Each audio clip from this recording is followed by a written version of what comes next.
I was involved 23 years ago the first time, and a fellow I know asked me to run the golf portion of it because he wasn't comfortable running the golf portion, I guess, and I said, well, I'd be glad to.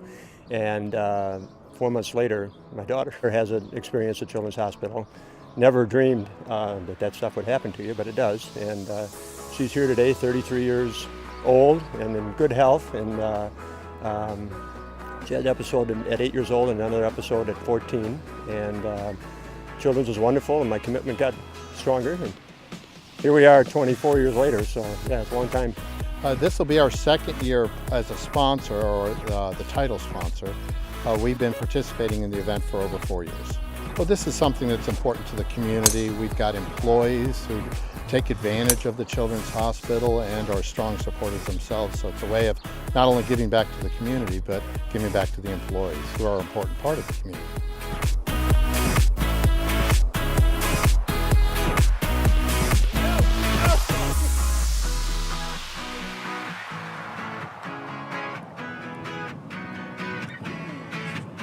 Well, it's a very special event, and knowing that what you are doing is going to give a young kid an opportunity to put a smile on their face. You know, there's nothing better than doing something that's going to put a smile on a young kid's face who's not as fortunate as some other kids that are healthy.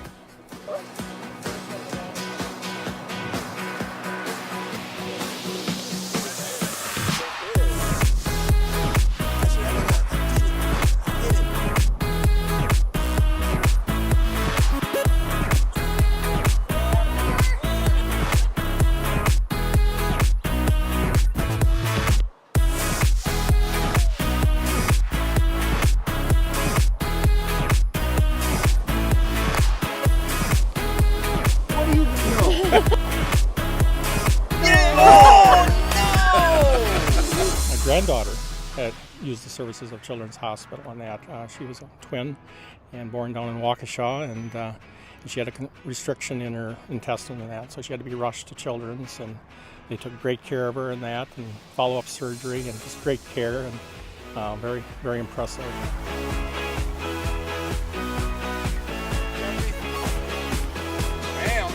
Oh!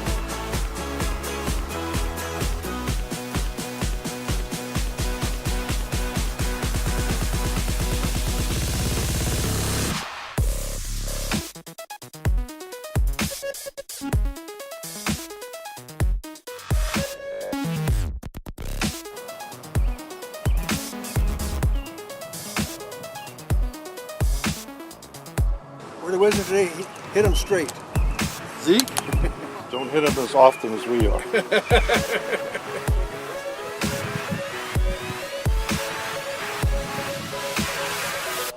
Nice. Hey, baby.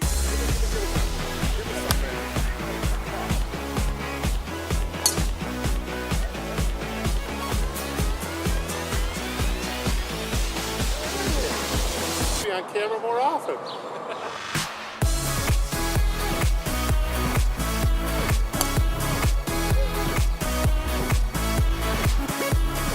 Being here in Wisconsin, I have my ties from playing for the Packers, and I just love coming to Wisconsin. You guys are the greatest people.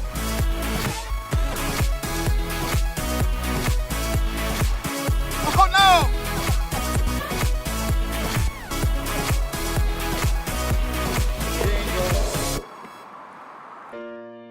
My daughter was 6, she's now 11. She was diagnosed with a bone infection 4 or 5 months, not 4 or 5 weeks later. They discovered a tumor in her femur. This was in the hospital in Green Bay, and they couldn't understand why it should not have been part of the original infection.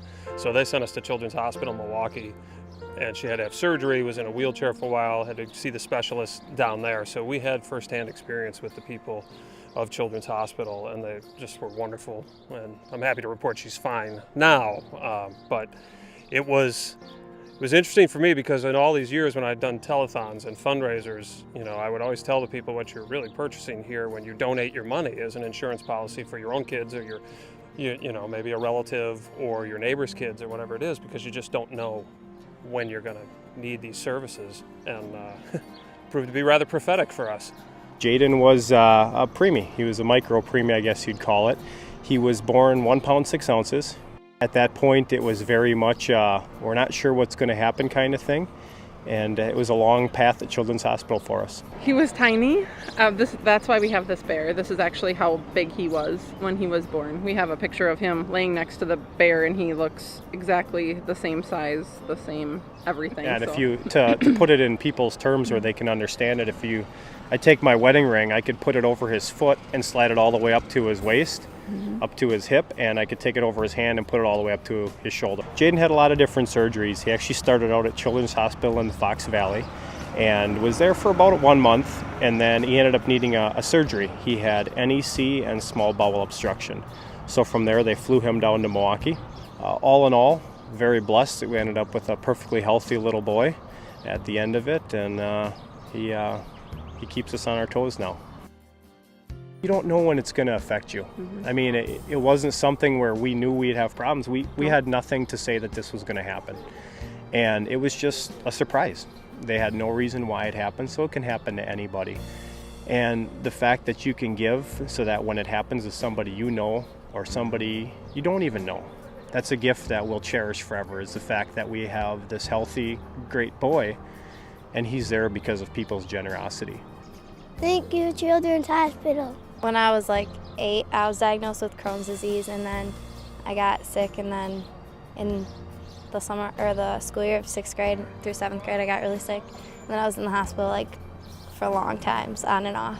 Crohn's disease is actually inflammatory bowel disease where it's an autoimmune process. The body is attacking the digestive tract. When she has flare-ups, she'll have a lot of mouth sores.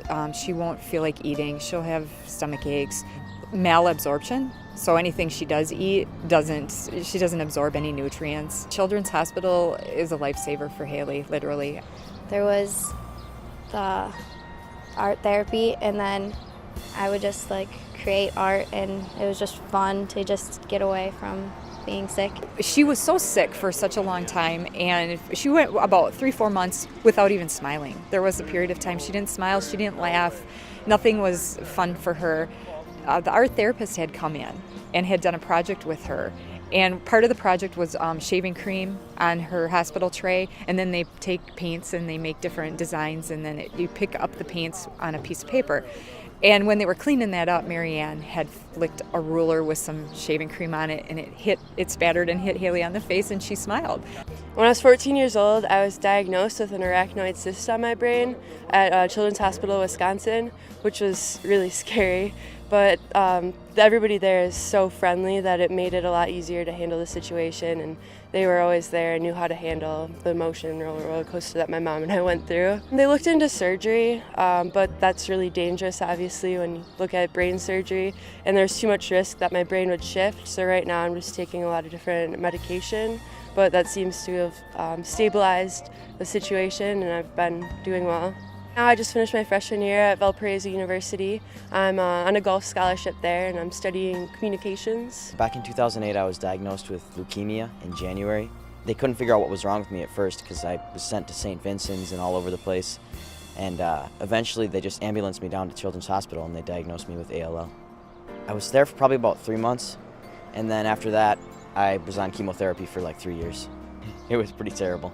Me and my mom like to call it a cycle. You know, you eat, and then whatever you ate doesn't stay in you anyway, but it's pretty painful. I mean, your bones ache, and it's not any fun at all.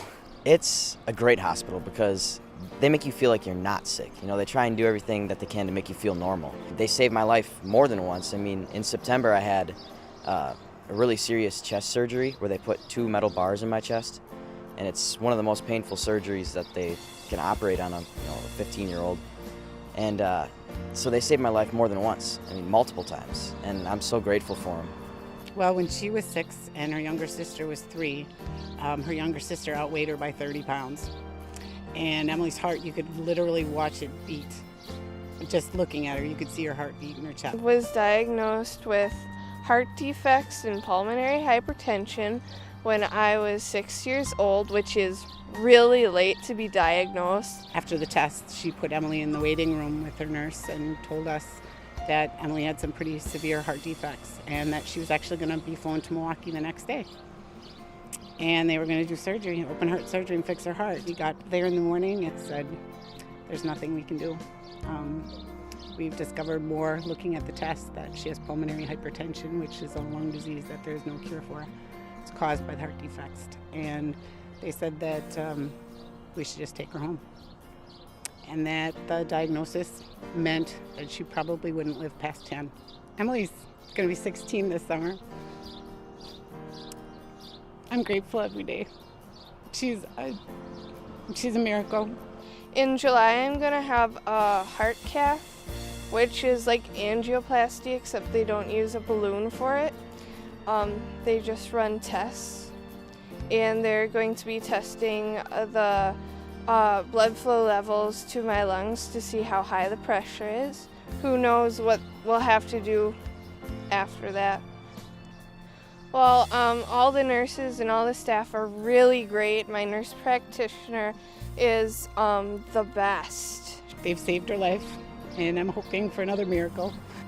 It is what it is, and we'll take today for today. So we're grateful every single day.